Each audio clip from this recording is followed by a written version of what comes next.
चोरा बंदूकर पेंठस्थल पलटि दशपल्ला पश्चिमांचल एक्शन मोड्रे थाना अधिकारी लक्ष्मण दंडसेना पुणी एक चोरा बंदूक जबत जड़े गिरफ। चोरा देशी बंदूकर पेंठस्थल पलटि दशपल्ला ब्लॉकर पश्चिमांचल। ଏହି ଅଞ୍ଚଳର ଅଧିକାଂଶ ବ୍ୟକ୍ତି ନିଜ ପାଖରେ ଦେଶୀ ବନ୍ଧୁକ ରଖି ଜଙ୍ଗଲରୁ ଅବାଧରେ ବନ୍ୟଜନ୍ତୁ ଶିକାର କରୁଛନ୍ତି। ଗତକାଲି ରାତିରେ ପାଣିକୋଛା ପୁଲିସ ଗୋଟିଏ ଦେଶୀ ବନ୍ଧୁକ ଜବତ କରିବା ସହ ଜଣେ ଅଭିଯୁକ୍ତଙ୍କୁ ଗିରଫ କରିଛି। ଗିରଫ ବ୍ୟକ୍ତି ଜଣକ ହେଲେ ବଡ଼ମୁଣ୍ଡଳା ଗ୍ରାମର ଶୁଭନାଥ ପ୍ରଧାନଙ୍କ ପୁଅ ନରୋତ୍ତମ ପ୍ରଧାନ।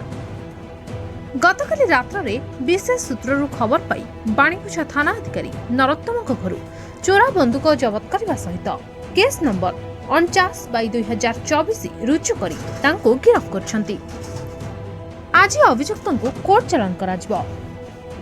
प्रकाश थाउ कि उक्त अंचल वन विभाग कुंभकर्ण निद्रा रे सोइथिबा बेले लगातार भाबे बंदूक जबत करा जाउथबा बेले शिकारीक प्रादुर्भाव किभली बढ़ी चलीछि ताहा सहजरे अनुमान करा जाय पारे। तेबे 3 मास मध्यरे थाना अधिकारी श्री दंडसेना प्राय 10टी बंदूकर जबत करी एबे चर्चा रहिछंती। बाणीगछरु सुभाष वारिक को रिपोर्ट मीडिया वॉइस।